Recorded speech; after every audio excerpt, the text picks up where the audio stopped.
Welcome to the Planning Commission, November 12th, 2020. Microphone, sorry.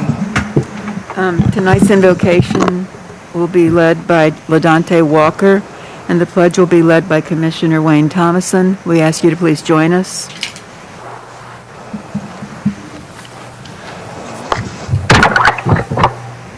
Heavenly Father, guide our hearts and our minds in the spirit of fairness, right thought, and speech tonight. Thank you for being our source of guidance. We ask you these things in your Son, Jesus' name. Amen. I pledge allegiance to the flag of the United States of America and to the republic for which it stands, one nation, under God, indivisible, with liberty and justice for all. Thank you, gentlemen. Planning Commission of November 12th, 2020 is now called to order. Before we call the roll, the Governor's social distancing directives for COVID-19 have changed our meeting format considerably, as you can probably tell. Some planning commissioners are here in board chambers. Some are participating elsewhere from Zoom. In chambers are Commissioners LaDante Walker, Brian White, Wayne Thomason, joining us by Zoom, and our director, Kathy Selman, of course. Joining us by Zoom are Mike Dugan, Michelle Baker, Rick Ramick, alternates Baker Goldsmith, and Carrie Hobby. We're limited to 21 occupants in board chambers. Applicant representatives and planning staff who work on the staff report are in the room with us. Some members of the public can be accommodated in chambers if they have signed up to speak. Once you have spoken, please leave the chamber so that someone else can come in to speak. Zoning Administrator Robin Wise will be coordinating speakers who have signed up so that everyone has an opportunity. If you intend to speak, please sign up. Names will be called in the order on the sign-up sheets. Mr. Stoddard, will you please call the roll? Ramick? Here. Thomason? Here. Hobby? Carrie Hobby. Dugan? Here. Baker? Michelle Baker? Baker Jackson Goldsmith? Here. Brian White? Here. LaDante Walker? Here. Hillary Janet? Here. 1, 2, 3, 4, 5, 6, 7. That's 7. You forgot Wayne? You called you? All right. May I have a motion for approval of last month's meetings? Minutes. So moved. May I have a second? Second. Thank you. All those in favor say aye. Aye. Aye. Opposed, same sign. Thank you. And may I have a motion for approval of tonight's agenda? Madam Chairman, I think we need to remove item 3 I agree. from the consent. Thank you. We do have people signed up to speak on that. So we will remove item number 3 to new business. I'll second Wayne's motion. Do we need a motion? I need a motion. Somebody agree with Wayne Thomason? Brian did. I did. Yes. Brian seconded. Okay, thank you. The next item on tonight's agenda is the consent agenda. The items that have been placed here, except for number 3, demonstrate compliance with all applicable city requirements. Nobody has signed up to speak on them. The consent agenda will be voted on in one motion now that we've removed number 3. May I have a motion for approval of tonight's consent agenda with staff findings and recommendations? So moved. Thank you. A second? Second. Thank you. Director Selman, would you please read the remaining items on the consent agenda? Thank you. Item number 1 is a miscellaneous application, miscellaneous 2140, an extension to install required infrastructure for the Waymaker Way Luxury Garden Home subdivision. The recommendation is for approval to extend the deadline because it does demonstrate that it meets the requirements of Hot Springs Code 16779. Item number 2 is conditional use application CU 20-141, Langston Elementary School parking addition to be located at Silver and Palmetto Streets. The recommendation is for approval with 3 conditions, and I will read the conditions into the record. All construction and construction activity is to be accomplished in strict accordance with the development plan, both on-site and off-site, and all approval conditions, and with the minimum standards, codes, rules, regulations, and policies as may now or hereafter be required or enacted by the City of Hot Springs, the State of Arkansas, and/or the United States of America, including the Arkansas Fire Prevention Code, whether or not submitted for staff review or Planning Commission approval. Condition number 2, the applicant has an affirmative responsibility to demonstrate ongoing compliance with the site plan and with the conditions of this approval. The violation of any of these conditions so imposed shall constitute grounds for revocation or modification of this conditional use permit by the Planning Commission per Hot Springs Code Section 16279. And condition number 3, the applicant shall make separate application to Hot Springs Engineering Department. An approved permit shall be in hand for stormwater, drainage, and sidewalks as may be required prior to any work beginning. Item number 3 will be heard as the first item of new business. Item number 4 is a conditional use application CU 20-144, request for a new insurance office located at the intersection of Twin Points Road and Forest Lakes Boulevard. The recommendation is for approval with 8 conditions. The conditions are as follows. The development site shall be constructed and developed in strict accordance with the approved site and development plan, including but not limited to location of buildings, drives, parking, signs, and landscaping.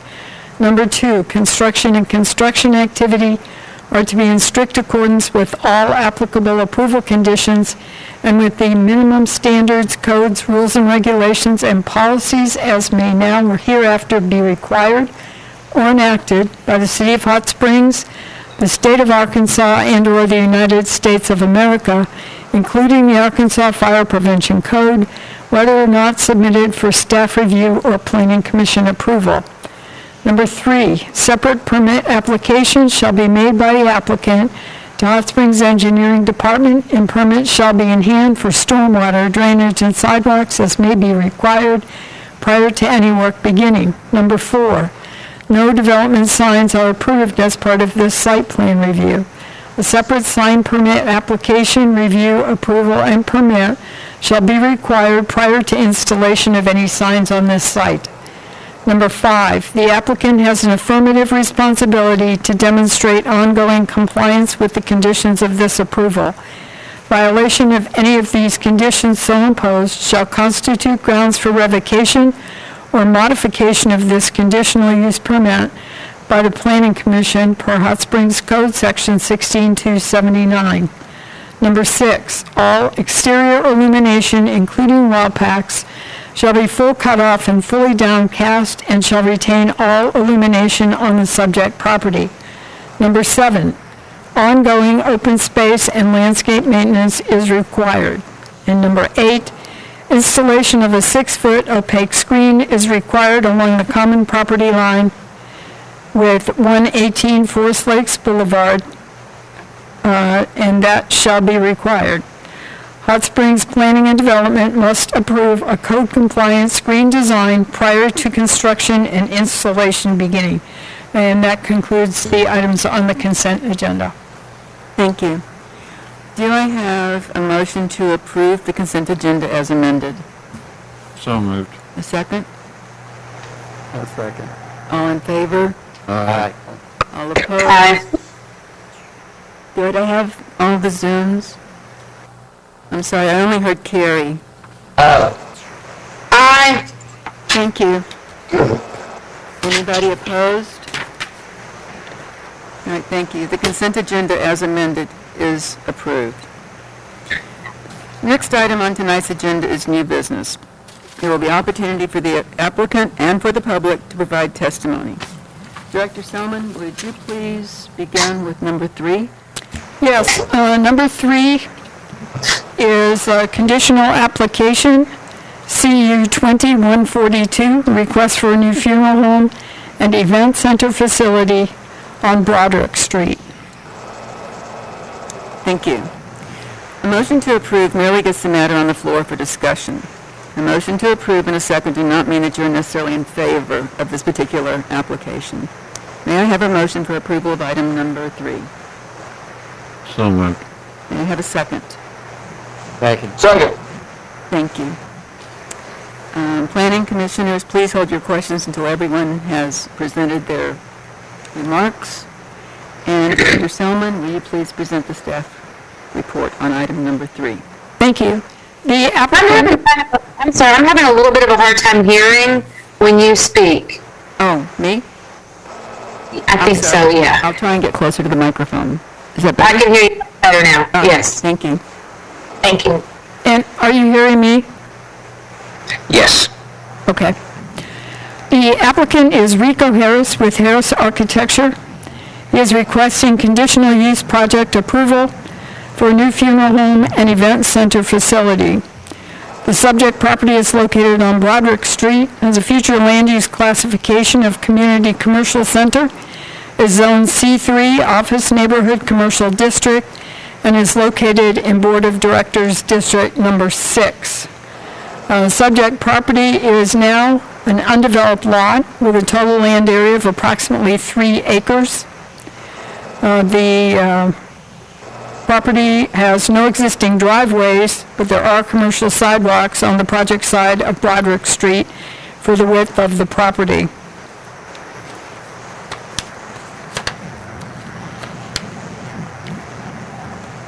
The materials provided detail all of the required elements for review of new commercial developments in C3 Office Neighborhood Commercial Zone and for conditional use permit review.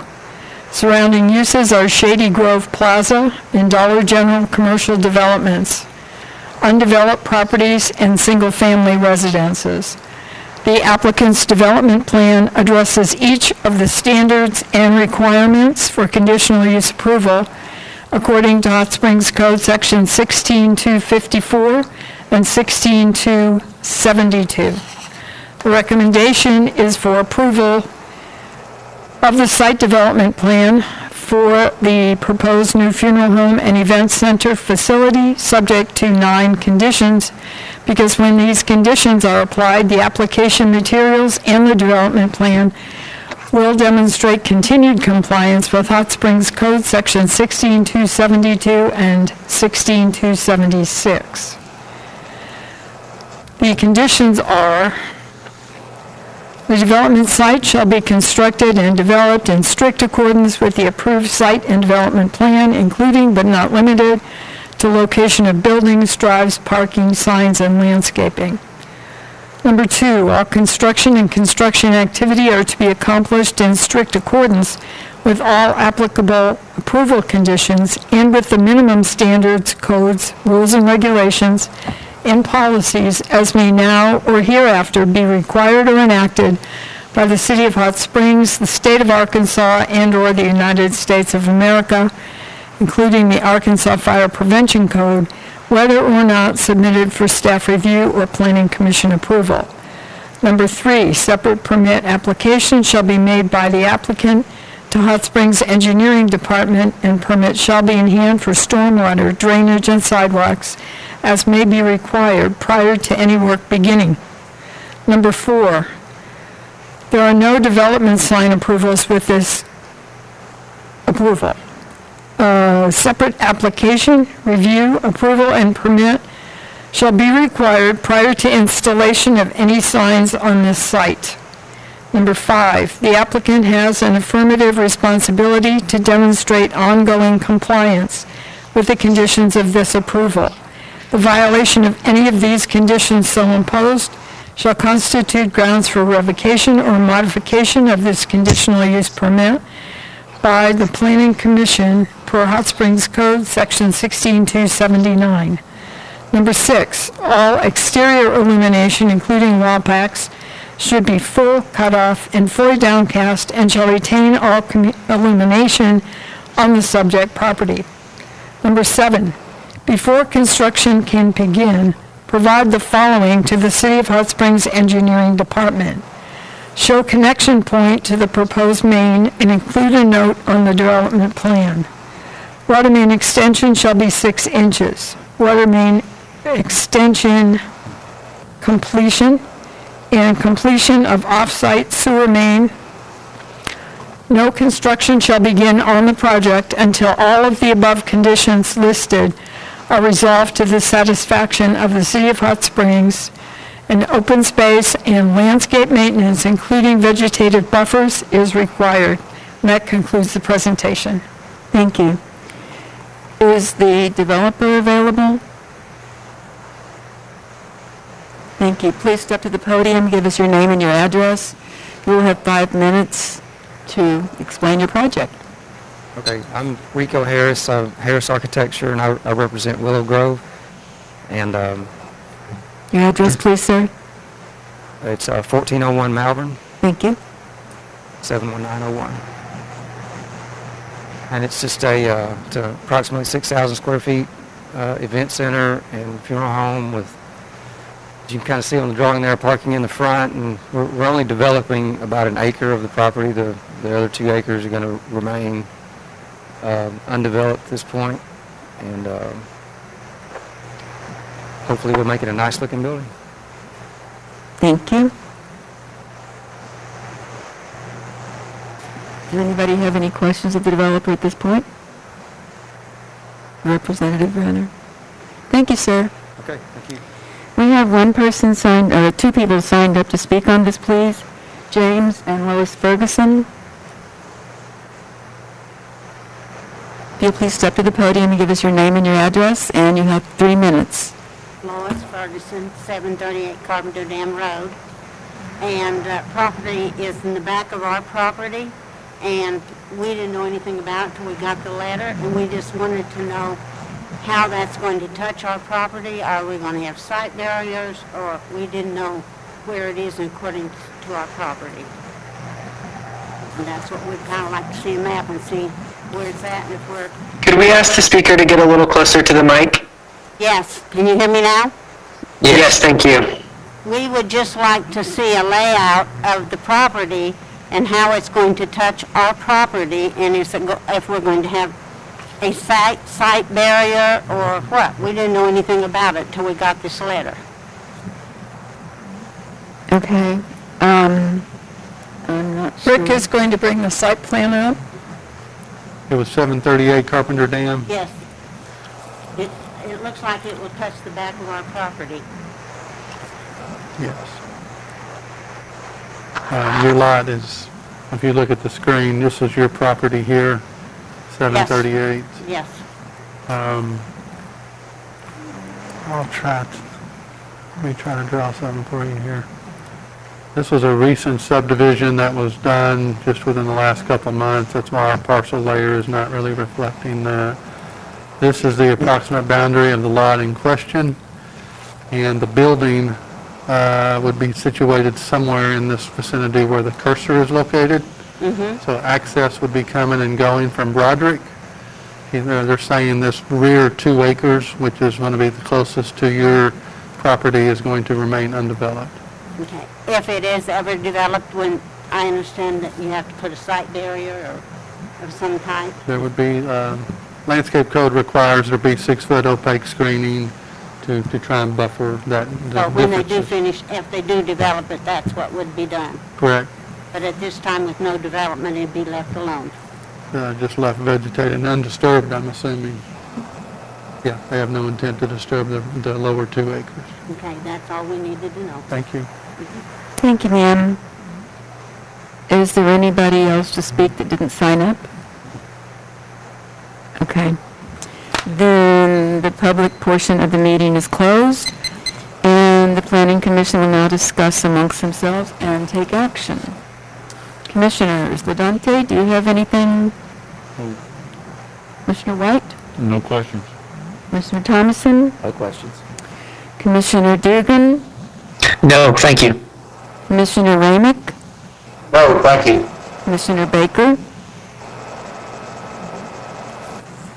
Goldsmith, sorry, No questions, thank you. Commissioner Michelle Baker,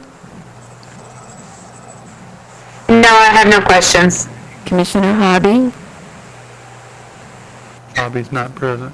Oh, she's not, I'm sorry. I can see her. I thought I could too. She responded a while ago. Oh, did she? Yeah, I can see her, I don't know. She's there. Oh, she must have come late. I think she was the first one. Carrie, can you hear us? Thumbs up. Carrie Hobby, are you present? She gave him a thumbs up. I think she's having some computer difficulties. Yeah, she's giving hand signs. She said yes. Okay, thank you. Okay. All right. We had a motion to, well, actually, I need a motion to approve item 3. So moved. Thank you. A second? I'll second it. Thank you.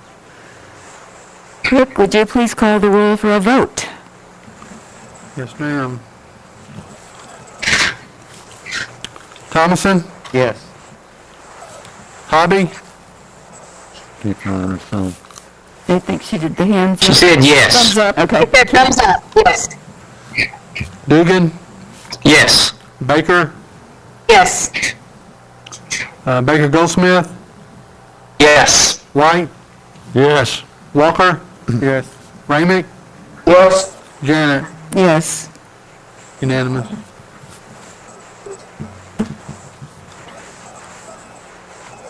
I think, did it pass? Yes, Oh, yes. Thank you. It did pass with 9. 9 votes yes and 0 against. Okay. And this is final action unless appealed to the Board of Directors within 30 days. All right, the next item is number 5. Director Salmon, will you please present item 5? Item 5 is a rezone application, RZ 20138, a request for approximately 25.34 acres of land to be rezoned from R1 to R3. Project to be known as Carter Dairy Phase 1 at 950 Birchwood Bay Road. That's an approximate address. Thank you. Okay, motion to approve merely gets the matter on the floor for discussion. A motion to approve and a second do not mean you are necessarily in favor of this application. May I have a motion for approval of item 5? So moved. Thank you. May I have a second? Second. Thank you. And Director Salmon, will you please present the staff report? Thank you. Jonathan Hope of Hope Consulting seeks R3 low-density residential zoning for 25 vacant, undeveloped acres along Birchwood Bay Road, south of Lakeshore Road, on behalf of property owners Carter Family Trust and Malcolm and Mary Jane McGregor Family Trust.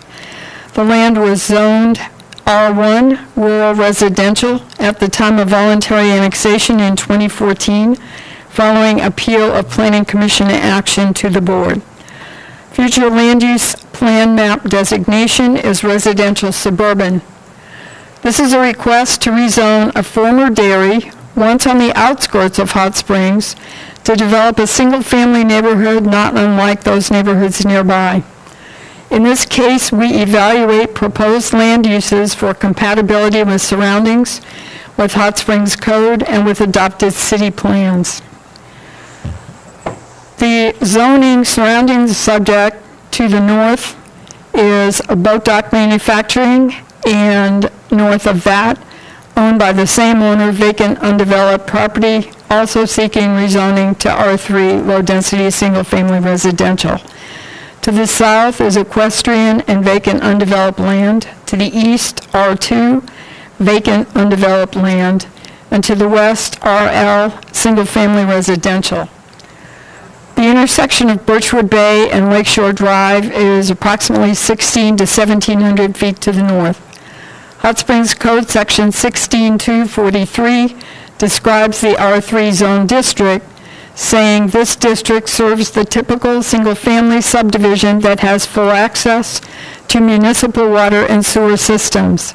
This district should provide the bulk of single-family lots in new subdivisions. Appropriate gross densities are up to 6 units per acre. This district should, therefore, be compatible with all other residential districts, including planned developments. The corresponding land use in the comprehensive plan is residential medium-high.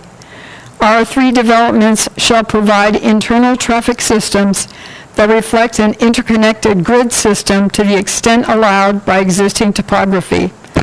Access to developments shall be by collector or arterial level streets. Hot Springs Code Section 151014.1 contains the street classification table and identifies the full length of Birchwood Bay Road and the full length of Lakeshore Drive as arterial streets. Hot Springs Code Section 16241 describes the R1 rural residential zone. This district serves to protect areas at the urban fringe from premature development.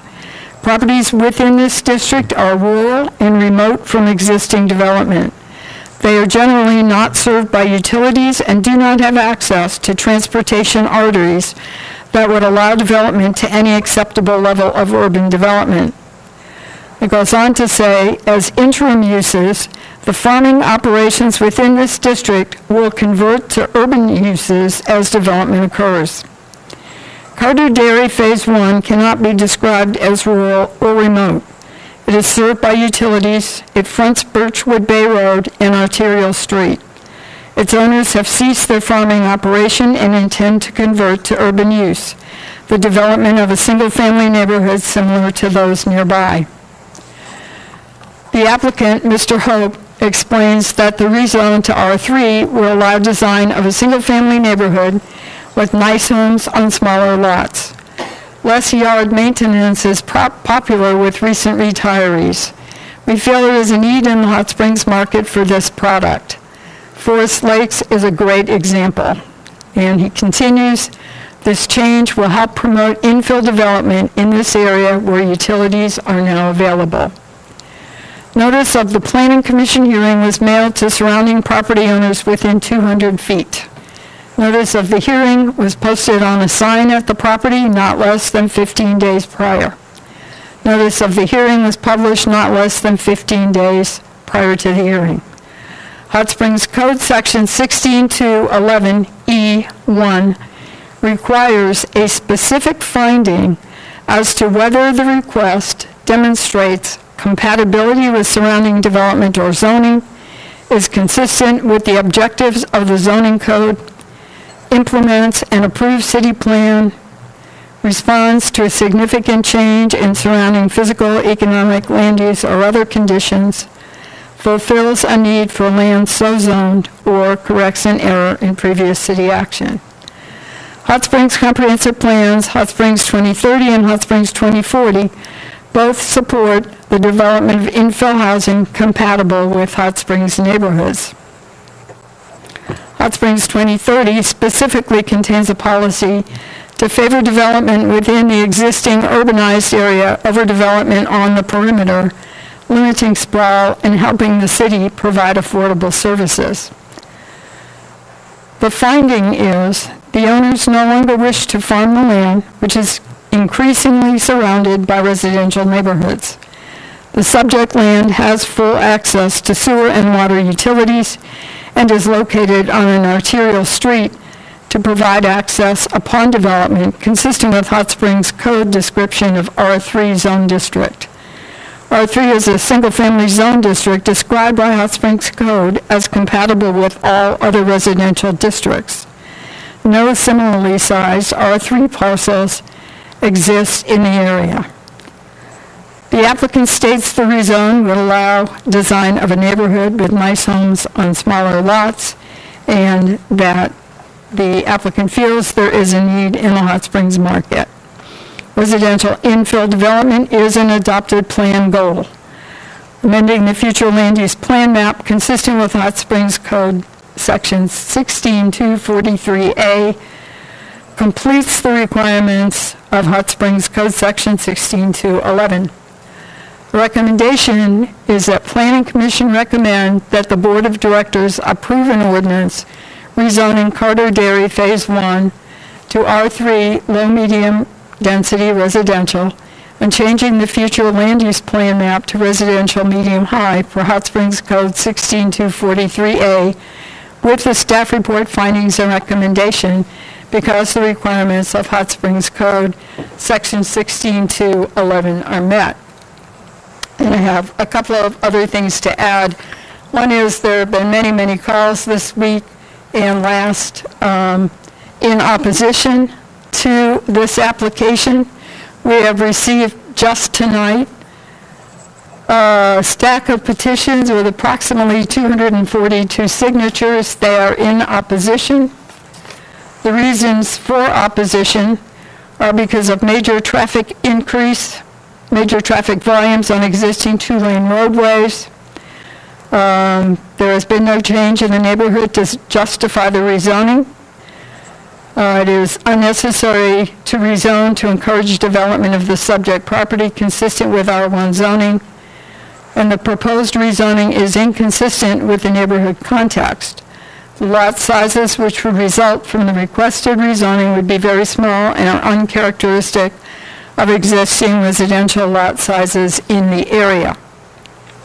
Also in opposition, we have 3 letters, which I believe each of you have copies. 4 letters, sorry. So I would encourage you to take a look at those.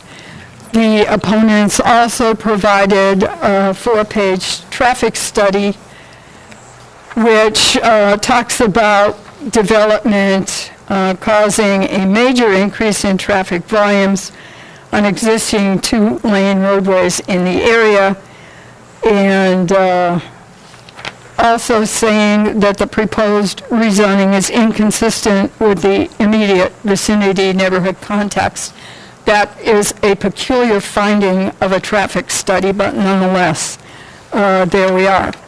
And because of the focus on traffic, I do want to mention that the time that the state enables the city to look at such things as traffic impacts are at the time of subdivision. At the time of subdivision, it's quite likely that once the applicant has decided on the density, intersection, and circulation designs, we would ask them to follow up with an amended study that would address the before and after left turn conditions at the intersection of Birchwood Bay and Lakeshore. It is likely they will be asked to address left turn southbound on Lakeshore, northbound on Lakeshore, and westbound on Birchwood Bay. And that concludes, I believe, the items that we have received. Is that true? That's correct. Okay. Thank you. Thank you. Thank you. Is the applicant here, please? Would you come forward, sir? State your name and your address, please, and you'll have 5 minutes. Good evening, Jonathan Hope with Hope Consulting. Address is 1202 Windsor Court, Benton, Arkansas. Well, Ms. Selman did a wonderful job explaining this. The existing zoning is R1 rural residential, which made a lot of sense for a lot of time. But as she mentioned, utilities are now available, main infrastructure for sewer and water. We are really closely aligned with the zoning code on this request. I think it's a very valid request. Rural residential, as she mentioned, does not have main infrastructure of utilities. It does not have arterial roads next to it. That is more consistent with the R3, what we are proposing.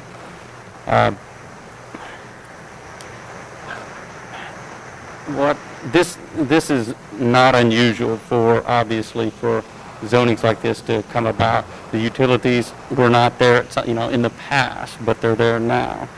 Half a mile away, we have Forest Lakes, which is a wonderful looking development. Smaller lots, and I think it's been a great success. So I think there is a market there for that type of product in this area.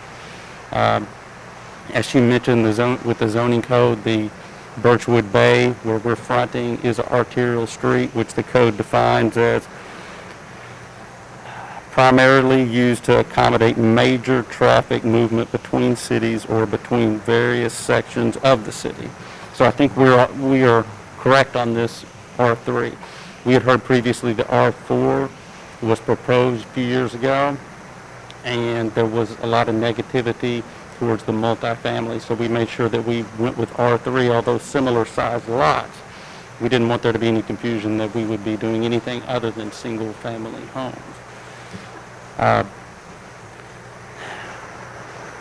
As far as the traffic goes, I heard and I read something about the maximum of 6 units per acre. And I think that number is very misleading. In this case, these lot sizes are going to be somewhere between 7,000 and 7,500.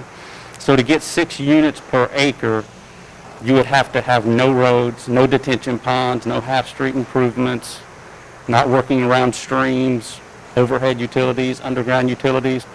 There's no way to hit that mark while you're developing a subdivision. If you're on a skinny piece of property fronting a street with utilities, it's possible, but not in a situation where you're doing a large-scale development. On a large-scale development subdivision with this size lots, 7,000 to 7,500, you're looking at somewhere around 3.5, maybe 4. This acreage has a lot of challenges. Like I mentioned, between all the existing infrastructure, overhead power, your code requirements for stormwater, including detention ponds. So when you see the traffic study that I've reviewed, they have made the change from 2.7 units per acre to 6, which is a huge jump. And their traffic counts are based on that jump. But if you look at it with a different perspective, we're going to have to build roads. We're going to have to build detention ponds. We're going to have to follow your code for subdivision development. That number won't be anywhere near 6 units per acre. So the traffic study, I think numbers aren't precise to what we are trying to do on this specific piece of property. Thank you, Mr. Hope. Absolutely. We will now call everybody that has signed up to speak, beginning with Mr. Randy Tolbert. And sir, if you'll adjust the microphone as necessary and give us your name and your address, you will have 3 minutes. Yes, ma'am. Thank you. My name is Randy Tolbert with Peters & Associates. Address is 86 Aberdeen Drive in Little Rock, Arkansas. And I appreciate you letting us stand and speak on this. And Mr. Hope did a good job on explaining the site as well. We did do a traffic site generation comparison of what exists out there in the vicinity, which that's where we came up with the approximate 2.7 lots per acre compared to the maximum of R3, which is 6 units per acre, and that's where we got the volumes on our study. But have y'all had a chance to review the study? No, sir. Okay. Well, I'll crank through it because I've only got 3 minutes. So we looked at not only this tract, but also the tract to the north combined. And our numbers are based on 6 units per acre. So that's what the maximum that R3 can withstand. And what we found, I'll just skip to the end. If it is 6 units per acre, which I'm being told it's not, it would generate up to 3,500 vehicle trips a day. Right now, there's only about 2,200 vehicle trips a day on Birchwood Bay, and so that's 160% increase in volumes there. You're more than doubling it. With 4 units per acre, you're still likely going to double it, but I don't know by how much. We didn't calculate that. We just think that with that additional traffic, it's only a 20-foot wide 2-lane roadway, and I don't know if it can withstand the additional traffic associated with it, although it is a arterial. We just think that the volumes on this two-lane road in the vicinity is, it could cause a major increase in traffic to the adjacent homeowners, and they're, like I say, their lot sizes are quite a bit larger than 4, 5, and 6 per acre, and that's what our letter is based on.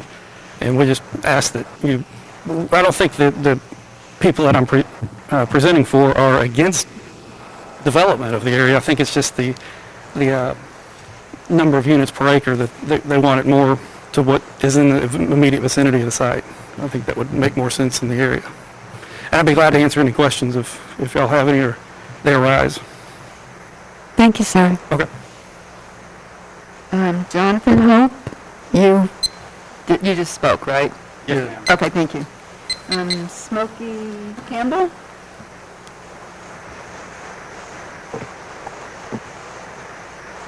Thank you. My name's Smokey Campbell, and I live at 115 Cocoa Bay Point, Hot Springs. And I'm one of the hundreds of people, and there would be many more at this meeting and listening to it if it had occurred earlier in the year, trying to figure out what is going to happen to traffic and our home values if this change in zoning from R1 to R3 is approved by the Commission. Birchwood Bay is a narrow two-lane street that is overused at the present time. So many people use Twin Points, Birchwood Bay, and Lakeshore to get downtown or to the bypass. If you head east on Twin Points, you'll pass Forest Lakes, which is a beautiful setup. Across the street from it is a huge piece of property that y'all have rezoned. I don't know what is rezoned now, but those people coming out of there are going to go back to Birchwood Bay to get back to the bypass or downtown. You go to Higdon Ferry, you have no right turning lane, and you have 4 or 5 cars. It's about all gets through the stoplight there. So I think it's really going to maybe a heck of a lot more traffic than even the engineers are talking about. The engineering firm, well, we're all concerned about our property values and how much the traffic will increase. The engineering firm is here. We hired them. Any questions for them, please ask. Thank you. Thank you, sir. John McPherson?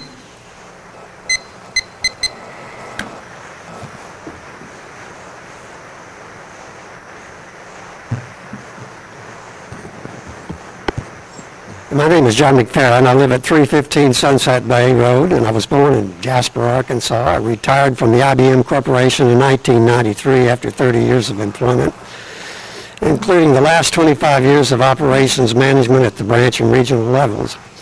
I immediately moved to Hot Springs, obtained a real estate license, and spent the next 8 years as an agent.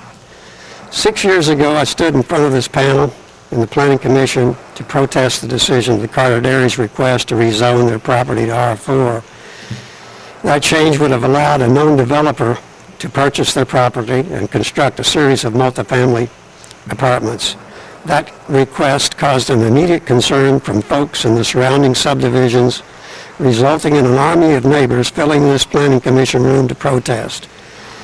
Our army is back again with approximately 240 petition signatures of neighbors saying no to the Carter Dairy request for R3. I called the Zoning Commission office for the second time today to determine if they were aware of any Carter Dairy purchase or any actual construction plans. Rick Stadler, answer was no, but that Carter Dairy intends to provide plans sometime in the future after approval to R3. A letter from Hope Consulting to the Planning and Zoning Commission dated September 23rd indicates they have proposed to Carter Dairy they should do something nice like Forest Lakes with slightly less density and only single-family residential. I called Hope Consulting on November the 10th, and the conversation I had with Jonathan Hope indicated he was not yet aware that the Carter Dairy owners have any specific plans to whom the property will be sold, or if the final plans of construction would actually mimic the average homes in nearby subdivisions Forest Lakes, Oak Bend, and Silver Oak. Home values in those subdivisions now average more than $300,000 and over 2,000 square feet. Ladies and gentlemen, R3 zoning does not restrict this construction of single-family homes to be built significantly less than 2,000 square feet or $300,000 value. In other words, it is not illegal to construct far lesser valued single-family homes and turn them into rental properties. Considering today's situation, I sincerely request that the Planning Commission and we, the surrounding neighbors, be able to review plans with sketches, including the names of the purchaser and the developer's reputation prior to any rezoning of parcels A or B. And I thank you for your consideration. Thank you, sir. Chris Polycron?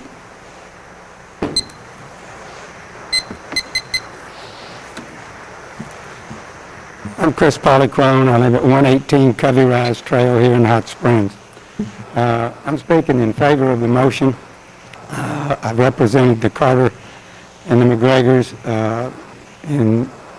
for the last several years. In fact, like Mr. McFerrin, I spoke in favor of the C4 request, R4, 6 years ago, and it was defeated.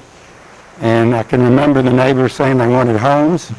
Well, I do know that there will be homes built, and I don't know the size, I don't know the price, but I do know there'll be homes. I can tell you as a realtor, we don't have any inventory of this size in this community as we speak. I look forward to a development being done.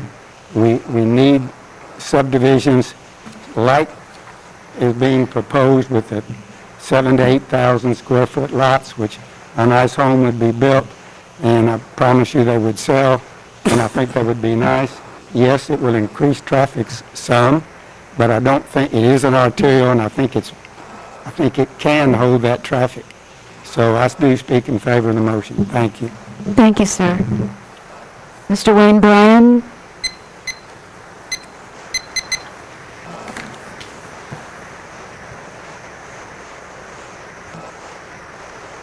Hello, my name is Wayne Bryan. I am the president of the Homeowners Association on Birchwood Bay Cove.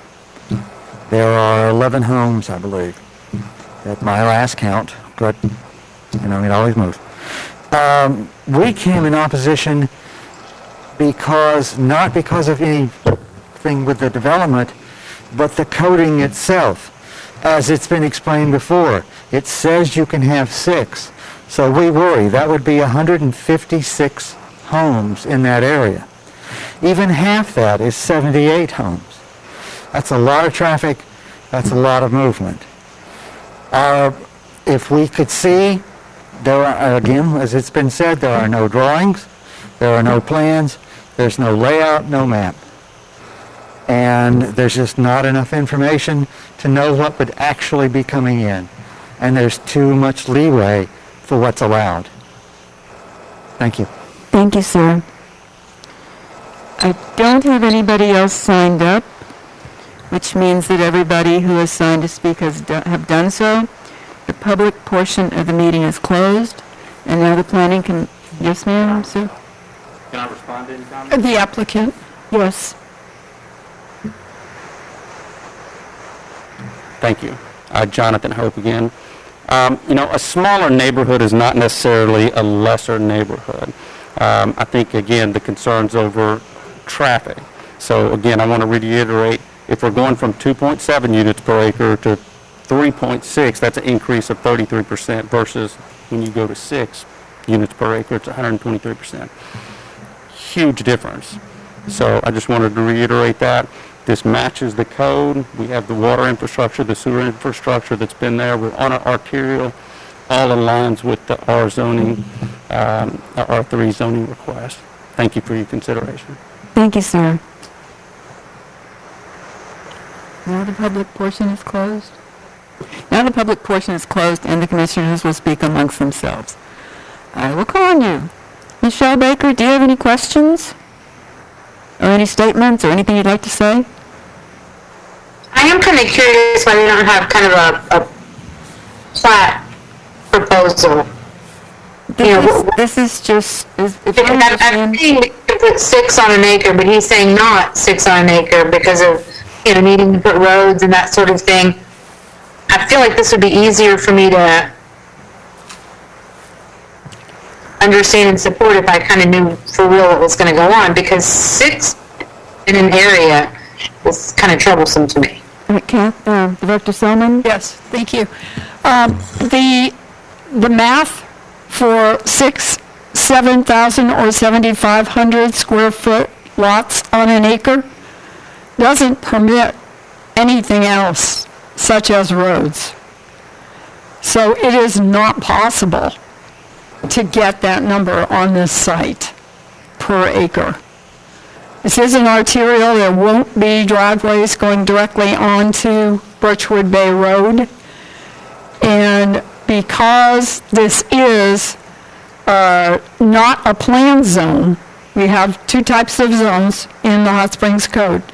We have a planned zone which requires a detailed site and development plan, and we have just regular zones which have specific setbacks, minimum lot size, and so forth. It is not required to have a site development plan for rezoning unless it is a planned development. Okay, so maybe I didn't hear this. Did he say, like, how many entrances to this area, and would they be off of Lakeshore or off of Birchwood?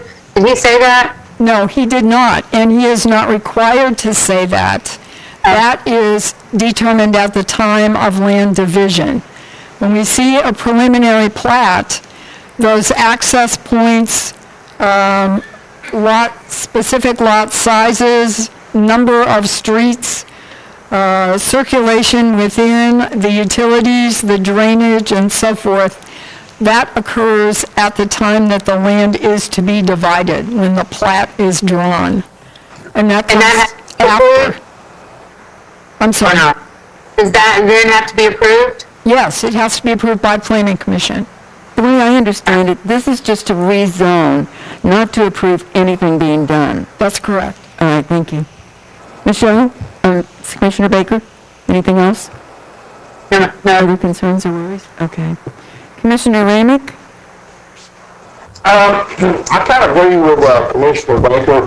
You know, I'd like to know a little bit more about what's going to go in there and, some preliminary plans and that sort of thing, because we just don't know what's going to go in there now. We know it's not going to be multi-family like the request was 6 years ago, but, on the 7,000 or 7,500 square foot lots, Ms. Selman said that there would not be room for streets, as I understand it.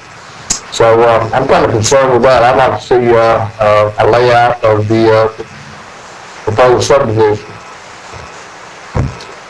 That's it. Director Selman? I'm not saying there isn't room for streets in the development at a future point. I'm saying that the lots are likely to have to be larger and more of them, or fewer of them, in order to allow for streets to be constructed. The way I understand, maybe I'm getting confused here, is that this request is just to rezone. It is only to rezone. There has not been a plan brought to the city. The design review committee of the city has not gone through the fire department's approval, has not gone through the trash approval. None of that's being done. That's right. They're just asking us to allow them to rezone it so they can then look at what they could do with the property. Is that true? 100%, yes. Thank you. Commissioner Dugan? No, I think that answered a lot of my questions. I mean, we can vote to rezone, but before they come forward with a project, that also has to go before the planning commission, correct? I believe it's true. That is correct. Thank you. Thank you, that's all I needed. Thank you. So what? I'm sorry? Director Ramick, did you say something? I guess not. Director Baker Goldsmith. I don't know why I run all your names together. I'm so sorry. Commissioner Goldsmith. It's my fault. I have a last name as a first name. I get it. So just to clarify, so kind of basically what we're determining at this point is what is a reasonable like minimum lot size? Because it sounds like the primary one of the primary differences between the different zoning classifications from R1 to R2 to R3 in terms of what could be built on here on this particular plot would be that minimum lot size. And with the requested zoning of R3, that minimum lot size is 7,000 square feet. So essentially, like that's where that 6 unit or 6 lot per acre number is coming from, that you could theoretically fit That is absolutely correct. The number comes from the absolute maximum that could be done on an acre of land that faces an existing street. But if you are doing a site which has no interior streets, then those streets have to be considered when arranging the lots. You won't get as many because the streets, the drainage, the detention ponds, the utilities have to have a place to go. The fire truck. Okay, so it's not saying you have X number of acres, you can fit this many houses on it. It's saying this is the minimum lot size, and that's as small as you can go, and then you still have to allow for streets, retention ponds, everything else. Yes, I wish I had explained it that way. That's a great explanation. Thank you. Or you're welcome, however it goes. So in that case, I've just been kind of like roughly measuring the lots in these adjoining subdivisions, and a lot of them are in that like 14,000-ish square foot range, but some of them do go down as low as 7,500. In the Birchwood Bay Cove, for example, it looked like some of those lots were as small as like just over 7,000 square feet. And as well, similarly with Forest Lakes, which has been referenced several times in terms of what the desired outcome would be. And similarly, some of those are certainly below the, I believe R2's minimum threshold is 12,000 square feet. And there are definitely some that are smaller than that. So if everything does have to be approved as far as its actual platting and, final construction, that 7,000 square foot minimum does seem fair to me in terms of the long-term plan use of this particular area. Yes, thank you. Anything else? You have a No, great thank you. grasp of this. Thank you. I'm sorry? You have a wonderful grasp of this. Thank you. Trying. Thank you. Commissioner Hobby, you have any questions or anything to add? Okay, thank you. Commissioner Walker? No question, Madam Speaker. Commissioner White? Yes, just real quick. I've been studying the map that was in our packet that appears on page 205 of our packet. That shows the subject property with all the subdivisions surrounding it. Many, like my colleague just mentioned, many of the lots within these existing subdivisions are around the 7,000 to 8,000 square foot mark. I've done quite a lot of work in this area, as well as quite a bit of work in Forest Lakes. The important thing to remember for me and for everybody that spoke and everybody that signed petitions on this, while I respect your opinions very highly, we are here just to discuss the legality of the zoning request. Any of the, as my other colleagues have mentioned, any of the site plans or building plans would have to come before us again and would have to be reviewed by all the department heads of the city. Utilities, fire, engineering, another traffic study, I believe that Mr. Hope did a very good job in identifying for us all the extras that need to go, all the infrastructure that needs to go into any development, which would take us far below that 6 per acre number. But once again, we are here just to vote on the zoning change so that they can put together those materials that many have been requesting and many are concerned about.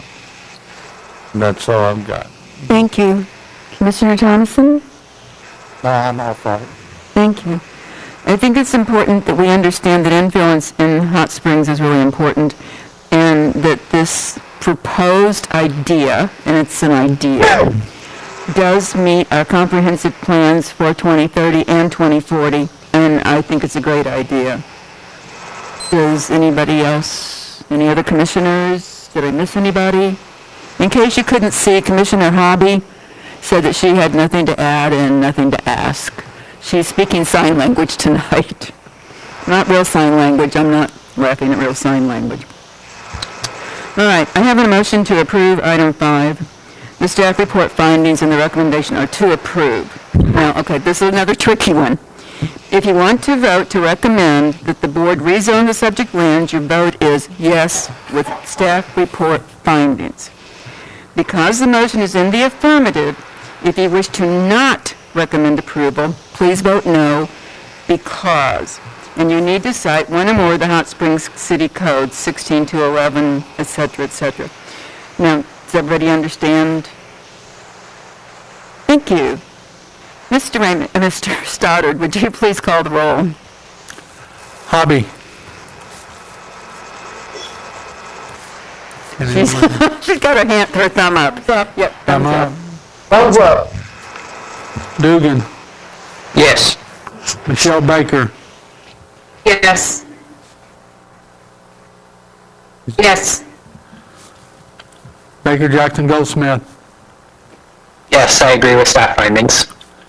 White. Yes. Walker. Staff findings. Yes, staff finding. Ramey. Yes. Thomason. Yes. Janet. Yes.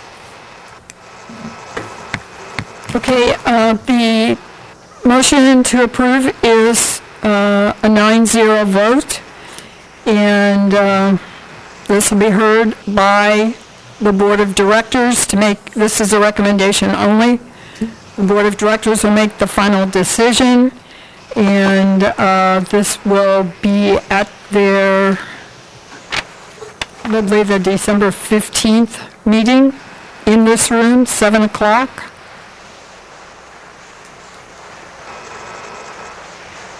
Thank you, ma'am. All right. Director Selman, would you please introduce item number 6? Thank you.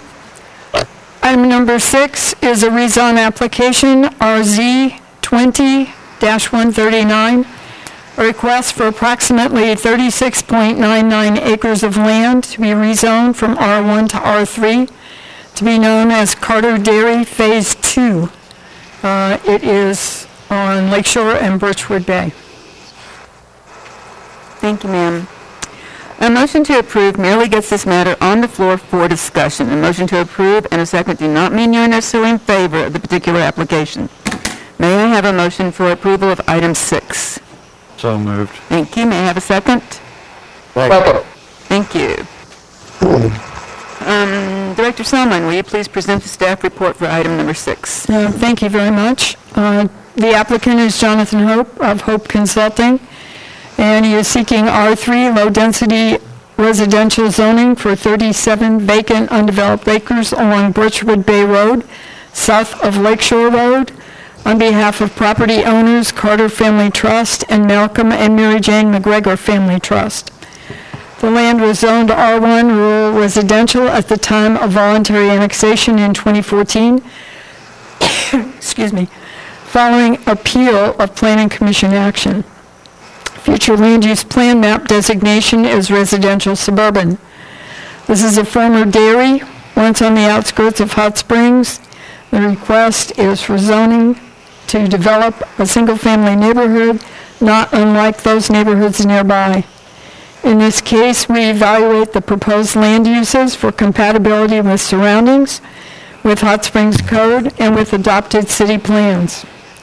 The zoning and land uses surrounding the subject to the north across Lakeshore Drive is R2, single-family residential.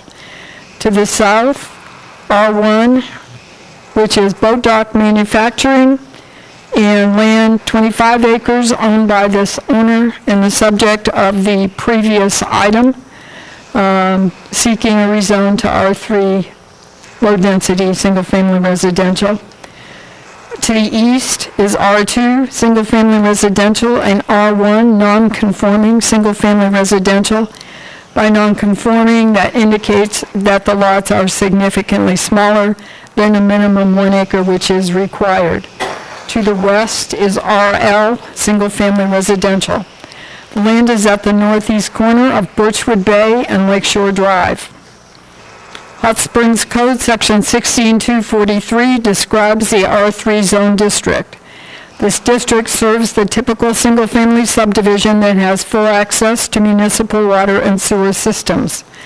This district should provide the bulk of single-family lots in new subdivisions. Appropriate gross densities are up to 6 units per acre. This district should, therefore, be compatible with all other residential districts, including planned developments. The corresponding land use in the comprehensive plan is residential medium-high. Hot Springs Code, Section 1510-14.1 contains the street classification table and identifies Birchwood Bay, the full length, and Lakeshore Drive full length as arterial streets. Hot Springs Code Section 16241 describes the R1 rural residential zone as a district that serves to protect areas at the urban fringe from premature development. Properties within this district are rural and remote from existing development. They are generally not served by utilities and do not have access to transportation arteries that would allow development to any acceptable level of urban development. Further, the code states, as interim uses, the farming operations within this district will convert to urban uses as development occurs. Carter Dairy Phase 2 cannot be described as rural or remote. It is served by utilities. It fronts Birchwood Bay and Lakeshore Drive, 2 arterial streets. Its owners have ceased their farming operation and intend to convert to urban use, the development of single-family neighborhood similar to those nearby. The applicant explains that the rezone to R3 would allow design of a single-family neighborhood with nice homes on smaller lots. Less yard maintenance is popular with recent retirees. We feel there is a need in the Hot Springs market for this product. Forest Lakes is a great example. And he continues, this change will help promote infill development in this area where utilities are now available. Hot Springs Comprehensive Plans, Hot Springs 2030 and Hot Springs 2040 both support the development of infill housing compatible with Hot Springs neighborhoods.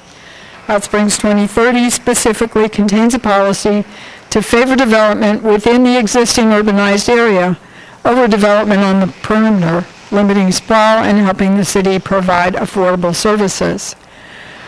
The findings are the owners no longer wish to farm the land, which increasingly is surrounded by residential neighborhoods. The subject land has full access to sewer and water utilities and is located on 2 arterial streets to provide access upon development consistent with Hot Springs Code description of the R3 zone district. R3 is a single-family zone district described by Hot Springs Code as compatible with all other residential districts. No similarly sized, undeveloped R3 parcels exist in the area. The applicant states the rezone would allow design of a neighborhood with nice homes on smaller lots, and states we feel there is a need in the Hot Springs market. Residential infill development is an adopted plan goal. Amending the future land use plan map consistent with Hot Springs Code 16243A completes the requirements of Hot Springs Code Section 16211. Recommendation is that Planning Commission recommend that the Board of Directors approve an ordinance rezoning Carter Dairy Phase 2 to R3 low-medium density residential and changing the future land use plan map to residential medium-high per Hot Springs Code Section 16243A with the staff report findings and recommendation because the requirements of Hot Springs Code Section 16211E1 are met. And that concludes the presentation. Thank you, ma'am. Will the applicant please step forward? Jonathan Hope with Hope Consulting, 1202 Windsor Court, Arkansas. Thank you. Again, I don't want to rehash all of this. You guys are extremely familiar with it. Very similar to the previous request. The biggest difference, I think, is just instead of being on one arterial street, we're going to be on two, which I think is good for this size development. With that being said, everything else is really the same. So thank you for your consideration. If you have any questions, I'd be happy to answer them. Thank you, sir. Mr. Smokey Campbell? Would you please step to this podium, sir, and state your name and address? Campbell, 115 Cultivate Point, Hot Springs. The petition we had, we brought in with the signatures on it. Do I need to read this for y'all, or will y'all get a copy of that? That has been entered into the record for both items. Okay. The petition, the letter, and the traffic study. Okay, thank you. Thank you, sir. Mr. Andy Tolbert?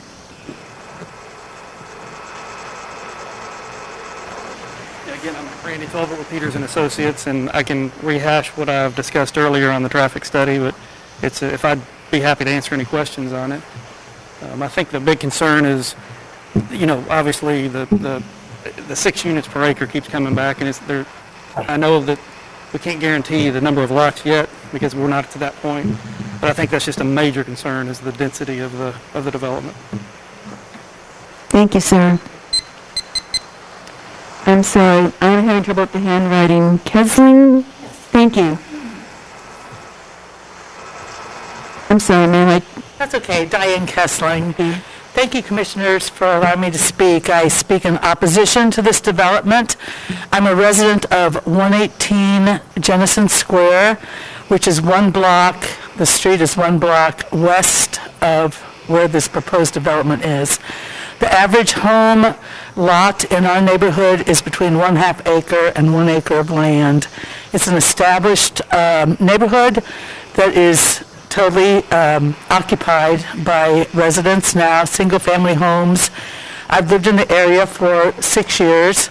The biggest concern of the residents in Cherry Oak development is the amount of traffic that will happen. It will happen. A resident just relayed to me something that happened at Birchwood Bay and Lakeshore Drive just a few months ago. Because of the small intersection there, 20 feet, she was hit head-on while waiting to make a right-hand turn because of the congestion and the way the streets are laid out. With this extra development, it would make it even more dangerous. And also, there's a creek that runs through that property that dumps directly into the bay. On Lake Hamilton, and that would also have a great impact on the lake and the ecology in that lake. And I stand in opposition to this development. And I thank you for your time. Thank you, ma'am. I don't have anybody else signed up. Did I miss any names of anybody that did sign up to speak? Thank you. In that case, the public portion of the hearing is closed, and the commissioners will now discuss. All right, let's start at the bottom.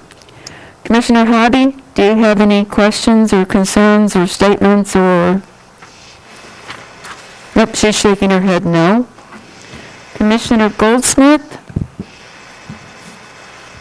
I just want to thank everybody who came, whether you're speaking in opposition or in favor, especially those who are speaking to the ecology of the area. I really appreciate however we vote. It is citizens like y'all who are involved and paying attention that keep our city going. Thank you, sir. Like my husband said on my way over here, it's the best form of government, barring none. Everybody gets to speak up. Thank you. Commissioner Rainick? No questions, no comments. Thank you. Commissioner Baker? No questions, no comments. Thank you. Commissioner Dugan? Once again, all we're doing is affirming the rezoning, not the project that would be that we don't know what's going to look like exactly. Is that correct? That is correct. Thank you, that's all. Commissioner Tonneson? No. Commissioner White? The only comment I have is to thank the members of the public for coming out and expressing your views. Your views are always so important in our decision-making process. Thank you. Thank you. Commissioner Walker? No question. Thank you. All right. Then we have no more questions, no more discussion. Then I think we have a motion to approve item 6 with the staff findings. If you want to vote yes, it's the same as the other. Vote yes with staff finding reports. If you want to vote no, you must explain why, according to the Hot Springs Code section. Any questions? All right. I do it every time, I'm sorry. Mr. Stoddard, would you please call the roll? Dugan. Yes. Michelle Baker. Yes. Baker Jackson Goldsmith. Yes. Brian White. Yes. Adante Walker. Yes. Rick Ramick. Yes. Wayne Thomason. Yes. Carrie Hobby. Got a thumb up. Hillary Janner. Yes. It's unanimous. Okay, the motion passes. There are 9 votes in favor and none against. This item will be heard on December 15th in this room at 7 p.m. The Board of Directors at that time will make a final decision. Thank you, ma'am. Now, Director Selman, would you please introduce item number 7? Thank you. Item number 7 is a plan development site plan amendment. PD, excuse me? Okay. PD 20-146, a site plan amendment request for MPT Meadowwood subdivision. It's on either side of Medical Park Place. Thank you, ma'am. A motion to approve this item merely gets it to the floor for discussion, does not mean you are already voting for it or anything. May I please have a motion to approve? So moved. And a second? Well, second. Thank you, yay. Is that Michelle Baker? Yeah, Sounded like it. because Carrie can't speak yet. Okay. Director Selman, would you please present the staff report? Yes, thank you. The applicant agent is Mr. Jim Knight, managing member MPT of Hot Springs Capella LLC, and Jeffrey and Susan Harold. They are seeking plan development site plan amendment approval to create additional ownership parcels on the subject site. Subject properties are currently zoned PD. Plan development consists of approximately 3.85 fully developed acres and are located in Board of Directors District Number 6. And we talked about the different types of zone. The plan development zone has a specific site plan that is approved along with the zone itself. In 1979, Planning Commission approved plan development zoning. And all of the subject properties are located within this plan development zone. For reference purposes, this is the Malvern Avenue, Malvern, Parkridge, and Melwood, and James Drive planned development. This, again, is a fully developed site, and the next item is also for this site. It's been there, been developed for many years. It consists of 3 medical office buildings at 130, 135, and 180 Medical Park Place, and all of the associated parking, lighting, and landscaping. Now, this is really simple, but it's going to sound complicated, and I wish that Mr. Goldsmith probably was explaining this. He did a great job earlier. Anyway, here we go. Each of the 3 medical office buildings has its own parcel now.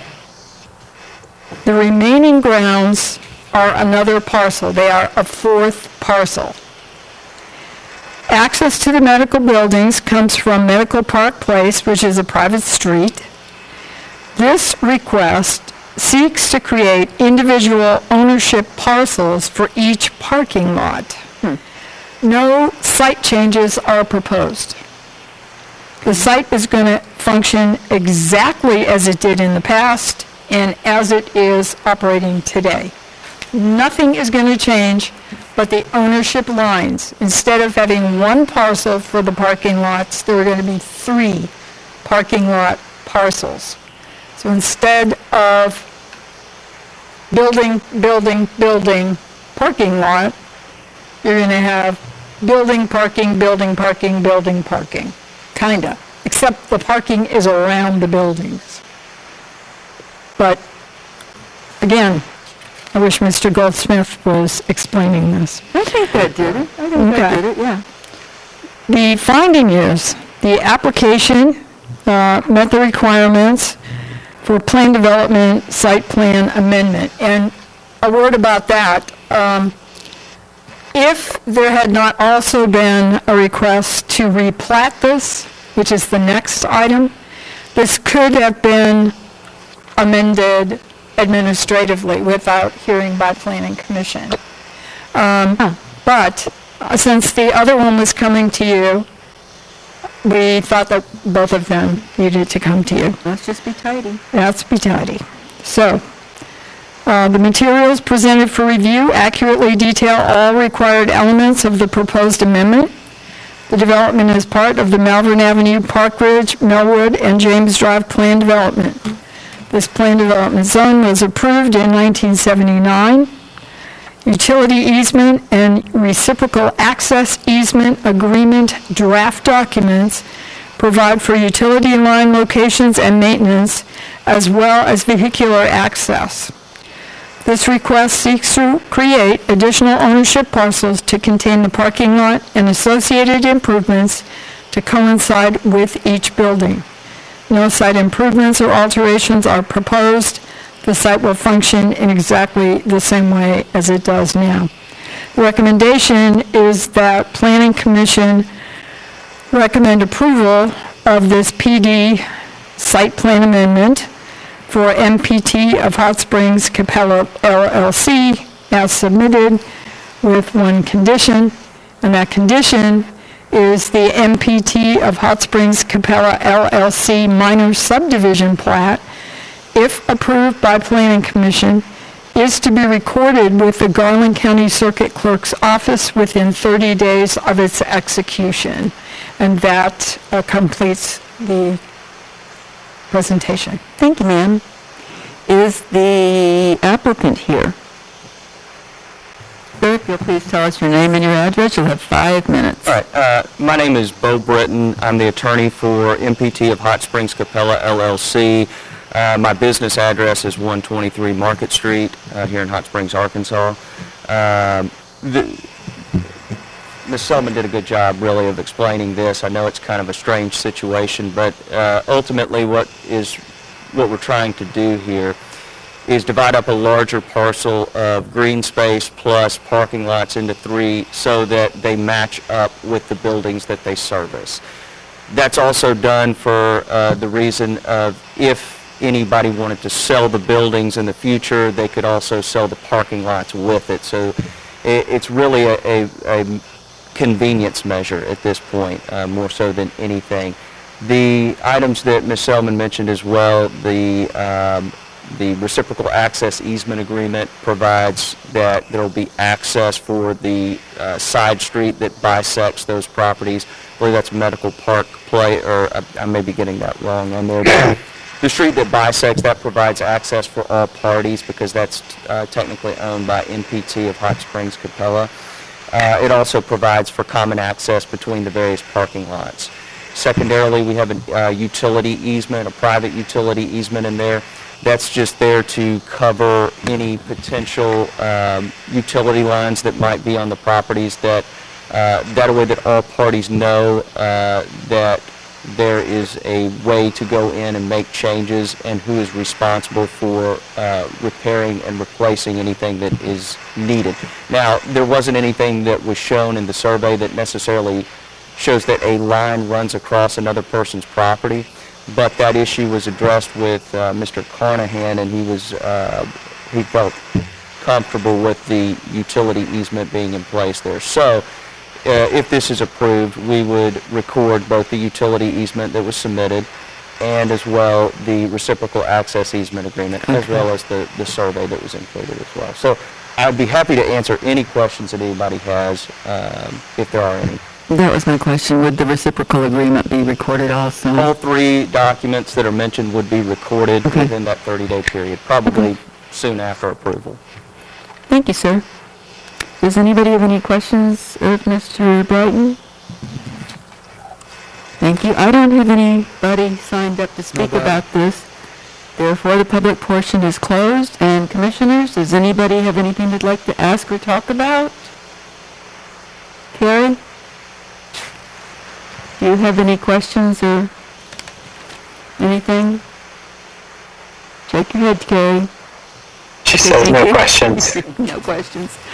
All right. Commissioner Goldsmith, do you have any questions? I don't at this point, thank you. Thank you. Commissioner Baker? Are all of those buildings currently owned by one person?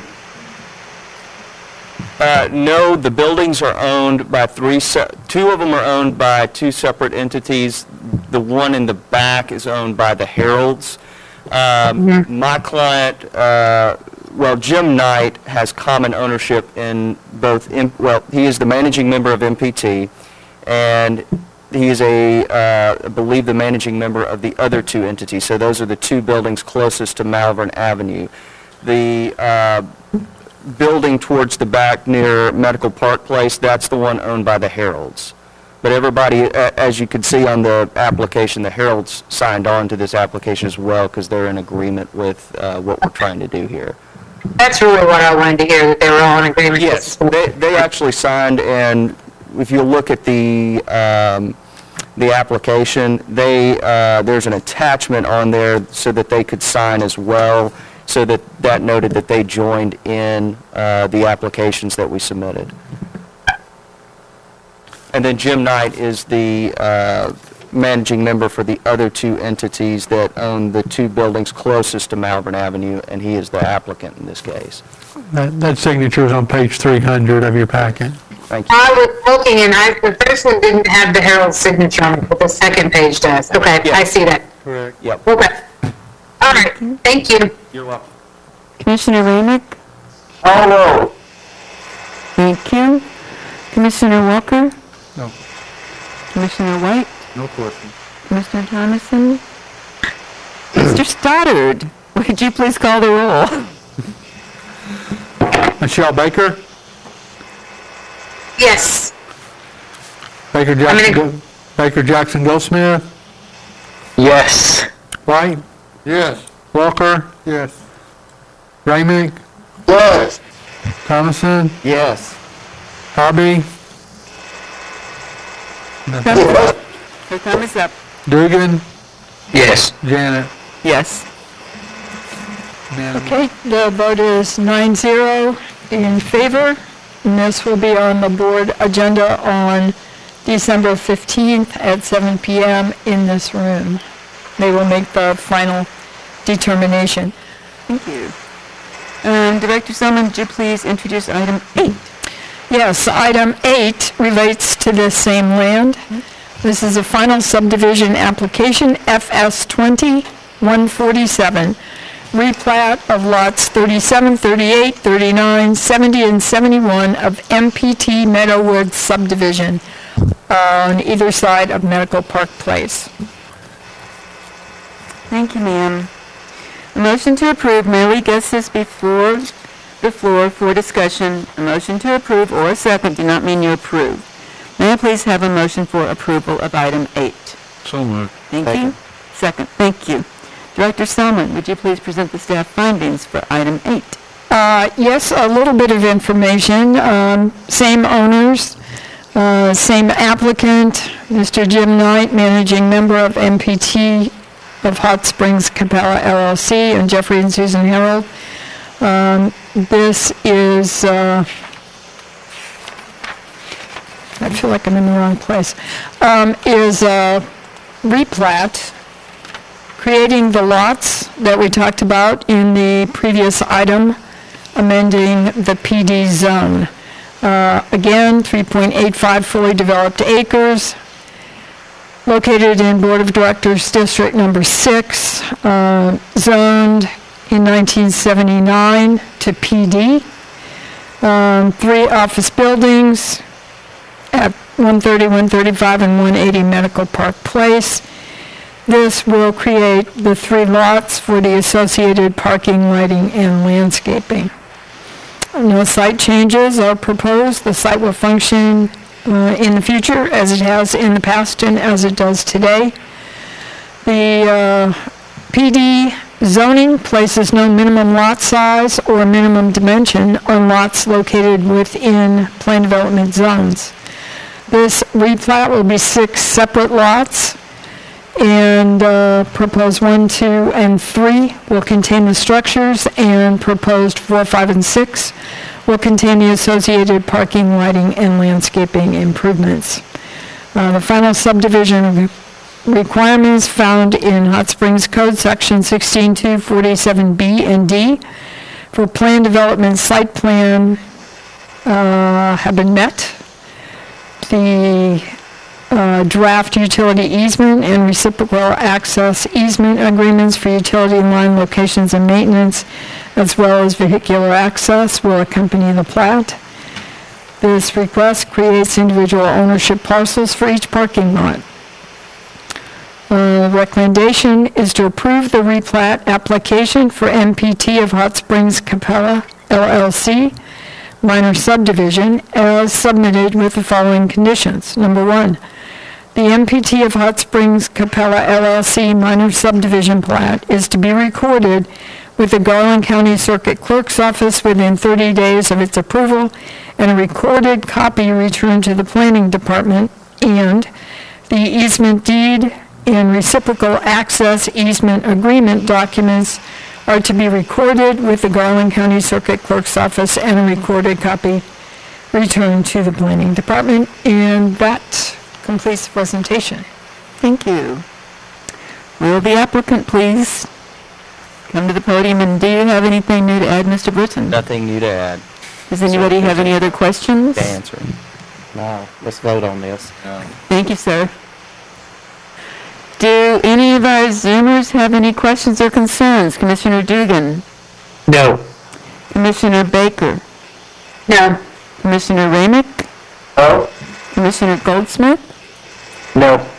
And Commissioner Hobby, can you give us any questions or concerns? She says no. Commissioner Walker? No. And Commissioner Thompson already said no. Mr. Stoddard, would you please call the roll? Baker, Jackson, Goldsmith. Yes. White. Yes. Walker. Yes. Ramey. Yes. Thomason. Yes. Hobby. She says She yes. says yes. Dugan. Yes. Michelle Baker. Yes. Janet. Yes.